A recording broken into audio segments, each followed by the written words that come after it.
கங் கணபதியே நம. அனைவருக்கும் வணக்கம்.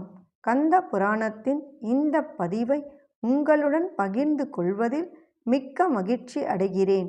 இச்சாசக்தியாகிய வள்ளியும் கிரியாசக்தியாக தெய்வானையும் விளங்க ஞானவேல் தாங்கி மயில் வாகனத்தில் வலம் வரும் முருகப் பெருமானை நம் மன வாகனத்தில் ஏற்றி வைப்போம்.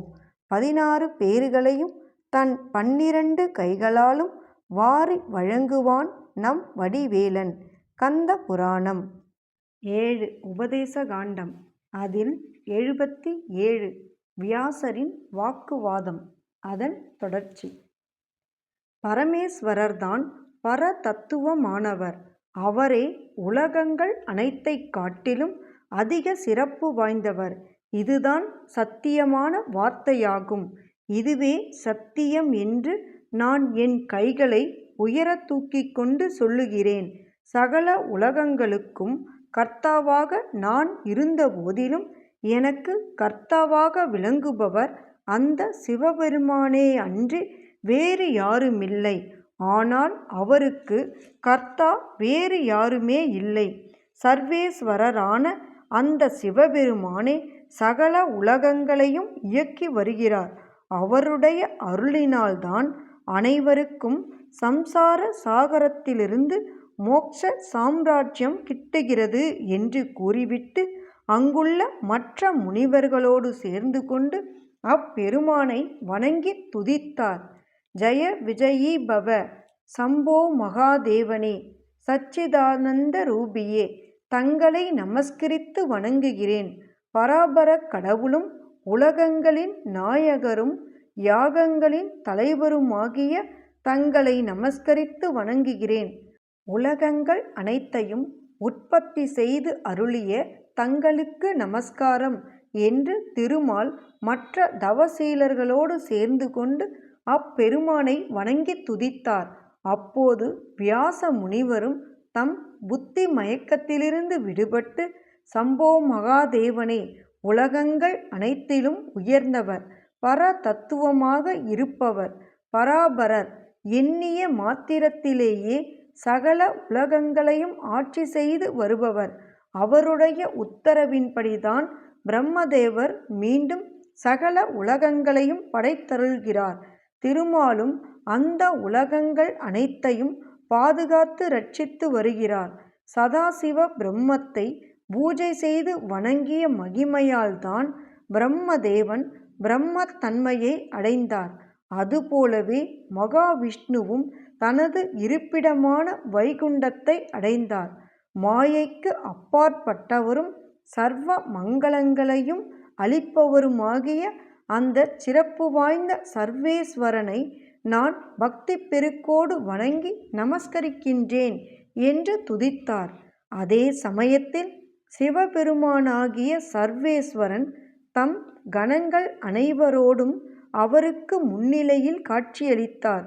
நந்திகேஸ்வரர் வியாச முனிவரை நோக்கி, அறிவு குழம்பிய அந்தண சிரேஷ்டரே, பரபிரம்மமும் சங்கரரும் நீலகண்டரும் விருஷபத்தை வாகனமாக கொண்டவரும் சச்சிதானந்த ஸ்வரூபியும் விஸ்வாதிகளும் விஸ்வரூபியும் பிரபஞ்சங்கள் அனைத்தையும் ஒரே கவலமாக போட்டு விழுங்குகிறவரும் பிரம்மா விஷ்ணு முதலான தேவர்களினால் வணங்கி வழிபடுபவருமாகிய பரமேஸ்வரர் இருக்கும்போது அவரை விட்டுவிட்டு நாராயணரே பரபிரம்மென்று நீர் வேறுபாடாக கூறி அதையே சத்தியமான வார்த்தை என்றும் சொல்லி கைகளையும் உயரே தூக்கியபடியால் அப்படி தூக்கிய கைகளை வெட்டி விடுவதுதான் சிறந்த தண்டனையாகும்.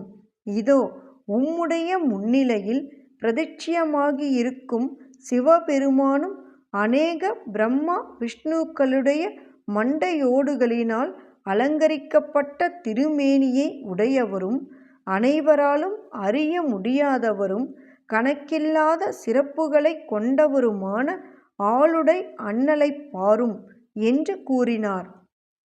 அப்போது வியாச முனிவரும் அண்ணலை கண்குளிர கண்டு மகிழ்ந்து பூமியில் சாஷ்டாங்கமாக விழுந்து நமஸ்கரித்து வணங்கினார்.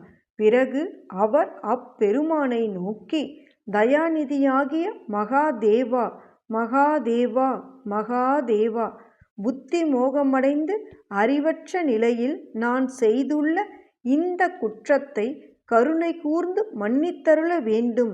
எனக்கு தாங்கள்தான் ஆதரவானவர், எனக்கு புகலிடம் தாங்கள்தான் என்று கூறி வணங்கினார். அப்போது பரமேஸ்வரரும் தமது கணாதிபர்களுடன் அங்கிருந்து மறைந்தார். அதன் பிறகு நாராயணரும் முனிவர்கள் அனைவரும் வியாசருடைய சிஷ்யர்கள் அனைவரும் மகிழ்ச்சி பெருக்கில் மெய் சிலிர்க்க நின்றார்கள். அதன் பிறகு அனைவரும் தங்கள் தங்கள் இடங்களுக்கு திரும்பிச் சென்றார்கள். வியாச முனிவரோ தாம் செய்துள்ள அபராதத்தை போக்கிக் கொள்வதற்காக கலிதோஷமற்றதான காஞ்சி தலத்திற்கு தமது சிஷ்ய கோடிகளோடு சென்று அங்கே ஏகாம்பரநாதரை விதிமுறைப்படி பிரதிஷ்டை செய்து வணங்கி வழிபட்டு காஞ்சிநாதரின் கருணா கடாட்சத்தினால் சகல பாபங்களையும் மோகத்தையும் போக்கிக் கொண்டு சிவ பூஜையின் மகிமையினால் பரிசுத்தமான ஆனந்தத்தை அடைந்து மகிழ்ந்தார். எண்ணிய பொருளை அருளச் செய்யும் கந்த புராணத்தை காதலுடன் இப்புவியில் படிப்போர் கேட்போர் நினைப்போர் யாவரும் பசு பத்தினி உறவினர் புத்திரன் ஆகிய அனைவரோடும் ஆனந்த வாழ்வை வாழ்ந்து இந்திரனைப் போல தலைமைத்துவமும் இன்பமும் மிக்க வாழ்வையும் வாழ்ந்து இறுதியில் பரமானந்த நிலையாகிய சிவபத பேரும் பெறுவர். வேலும் மயிலும் சேவலும் துணை. கந்த புராணத்தின் தொடர்ச்சியை தொடர்ந்து கேட்க நமது ஆர்கேஎன் காலம் சேனலை சப்ஸ்கிரைப் செய்து பெல் ஐகானையும் கிளிக் செய்யுங்க. இந்த பதிவினை நமது ஆன்மீக அன்பர்கள் அனைவருக்கும் மற்றும் புராணங்களை கேட்க விரும்புபவர்களுக்கும் ஷேர் செய்யுங்க. பிடித்திருந்தா மறக்காம லைக் பண்ணுங்க, கமெண்ட் பண்ணுங்க.